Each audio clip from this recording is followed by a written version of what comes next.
There are many reasons why we garden, and many reasons why we choose the plants that we do.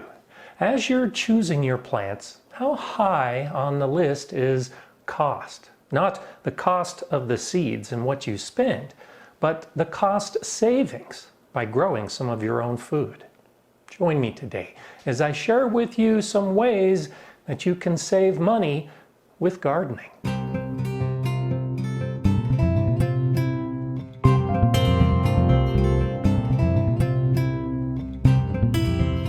Hi, I'm Gardener Scott, and I enjoy gardening. There's so much about it that brings enjoyment. I like being outside and staying active. I like some of the challenges that gardening presents. I enjoy attracting the insects and the animals to my garden. I enjoy growing crops that I know have no pesticides on them. And I enjoy that I can save money in the process. And as I look at saving money, I break it down into 4 factors when choosing the seeds and the plants for my garden.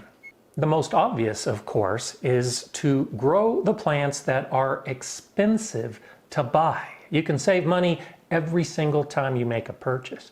But I also choose plants that I eat a lot of. They might not be expensive in the store, but because of the quantity, every time I go to the store to spend that little amount, well, it adds up pretty quickly. And I'll choose unique varieties, the kind of plants that might not be a regular part of the diet, but occasionally they pop up in a menu, and the recipe calls for that one thing.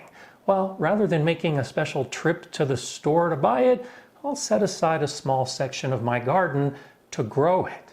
And then I like to grow the plants that are just so easy to grow. They might not be part of my regular diet, but during the harvest season, they become so, just because I have so much of them because they're so easy. Now, I recognize that some of these plants I'll recommend may grow well in my garden, but not yours. And they may be part of my diet, but not yours. But you can still use these basic 4 factors in choosing the plants and the crops that will match your individual garden and how you want to use these plants. I think for all of us, at the top of the list are herbs or herbs. These are the kind of things that when we go to the supermarket, we're shocked at how much fresh herbs cost.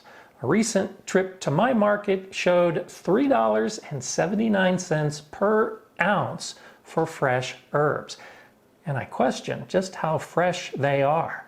That means more than $60 a pound for something I can grow in my garden. And I do grow a lot in my garden.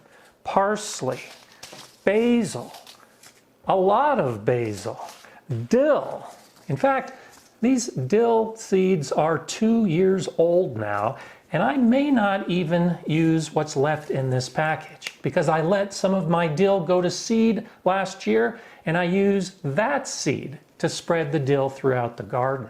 And sure, I love the fresh herbs, going out to your own garden and plucking off the herbs that you've grown, but you can save the herbs as well. Here's some of my tarragon. Here's some of my sage. Here's a whole bunch of my thyme. This is mint, and this is some of the dill that I grew. So, huge way to save money by growing your own herbs, and by saving the seeds and drying the herbs, you can save money throughout the year and for years to come. Many of us probably enjoy a salad with dinner, and depending on the size of your family, that can become expensive. Because even though a head of lettuce might only be $2.49 at the store, by growing your own, you can save every single day. This butter crunch lettuce, for instance, I grew last year and I harvested a head every single day for weeks. And as I look at the seed packet, there are still hundreds of seeds. So when you buy many of these types of plants, you'll get more seeds than you could possibly grow plants to eat. Spinach is another one. It's not that expensive at the store, but by adding spinach to your salad or sauteing in a pan, you can continue your diet with a healthy plant throughout the growing season. And plants like lettuce and especially spinach can be grown most of the year.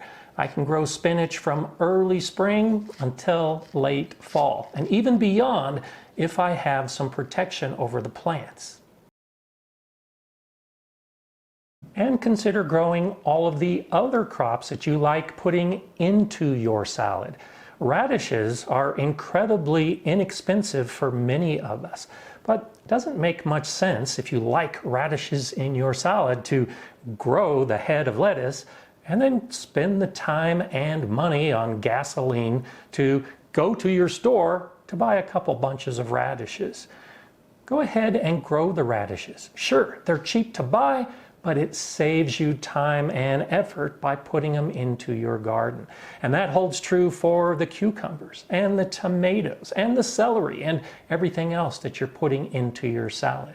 And each of those in their own right can be expensive at the store, especially if you love heirloom tomatoes that, of course, we know taste better in the garden. Why buy them in the store if they do well in your garden? So I'm growing a lot of heirloom tomatoes. I have great success here in my Zone 5B Colorado garden with cherry tomatoes. Cherry tomatoes at the store, when you buy one of those little clamshells, well, it adds up pretty fast. Grow them, harvest them, eat them fresh every single day, and you're saving money by doing that. Some of those plants that you might not eat on a regular basis, but I also enjoy on the salad, is something like a golden beet. Now, beets are not a regular part of my diet, but again, these 2-year-old seeds, there are hundreds of seeds still in here, and each of these seeds can actually give me 2 or 3 or 4 beets. Last year, I harvested dozens. I gave them away. There were so many beets, and I'll continue growing them because to see these golden beets in the store, I recognize that I would have to pay $3.49 and only get 3 or 4 small beets.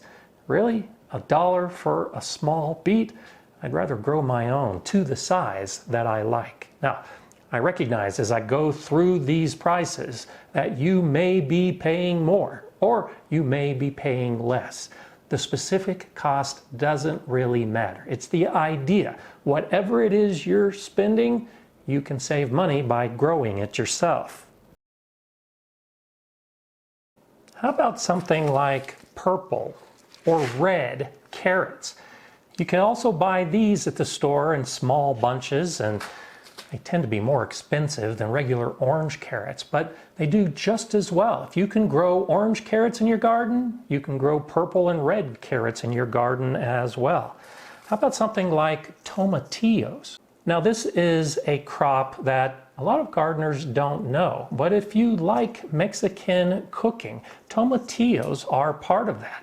And so when you make that recipe that calls for tomatillos, well, you might be lucky to find them in your store, and they're going to be more expensive than a regular tomato. But put a couple tomatillo plants in your garden, and you can actually venture into a type of cuisine that maybe you haven't discovered yet. Kale. The kale that we buy at the supermarket all tends to be the same variety, and it's not as good as the kale we can grow, but we can start growing some of these unique varieties like a red Russian kale and really try to discover the beauty of growing kale and all the different flavors and textures and colors. I have 4 or 5 different types of kale every single year. Same with peas. I love growing the green peas, but how about growing purple peas? These are the kind of things that you might not ever be able to find at the store. And if you do, or if you find them at a farmer's market, you can guess that they're going to cost more. But if you can grow the green peas, you can grow the purple peas. And eggplant. Now, Eggplant isn't a big part of my diet, but they do well in my garden. So when I grow eggplant, I can get a lot of eggplant that then add to my garden during the harvest season and really just change things up a bit. And like most of the rest, eggplant can be expensive to buy. And how about the squashes? Plants like zucchini or courgette. These are the kind of plants that do so well for most of us that they'll definitely become part of our summer diet. And if you grow the winter squashes, well, they can store for many, many months. So I love growing butternut squash. It can be relatively inexpensive during the harvest of summer, but it becomes more and more expensive over the course of the winter. And so if you want to make a fresh butternut squash soup when it's snowing outside, don't go to the store and pay a premium. Go to your closet or your pantry or your basement where you're storing the butternut squash that you grew in the previous growing season. And how about the perennial vegetables like rhubarb and asparagus? They come back every single year, taste so much better than what you can buy at the store, and you save money every time you harvest. And the type of plants that I love growing because they are such huge money savers are fruits.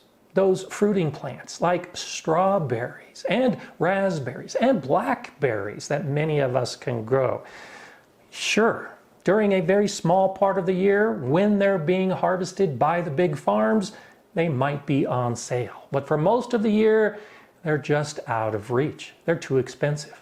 I love making raspberry pies, but to actually buy the raspberries at my store enough to make a pie, well, it's just not cost effective. But I can grow my raspberries and use my own fresh raspberries in a pie, and the pie just ends up tasting so much better than anything else that I could get at the store.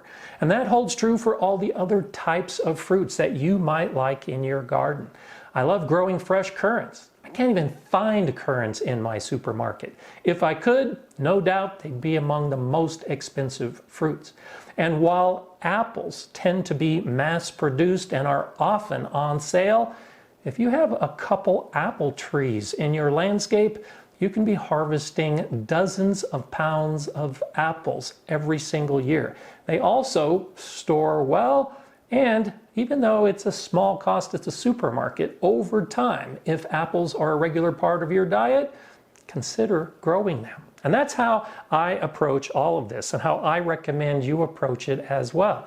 Do an audit of your diet. What is it that you're buying? What is it you're eating on a regular basis? And then stop and do some research as to what's available to get as a seed or a plant, and decide if that's something that you can grow in your region. If it is something that you can grow and it's something that you want to grow, well then go ahead and find the ideal spot for that plant and put it into your garden. I have a lot of seeds and I have a lot of trees and fruit bushes that are growing in my garden, and I'm continuing to add more each year. I've done that audit of the things that I eat and therefore the plants that I grow. And every year I'm adding something new, something that I can add to my diet that maybe I haven't discovered that I like yet. Like the golden beets, which were an amazing discovery. I'm Gardener Scott. Enjoy gardening.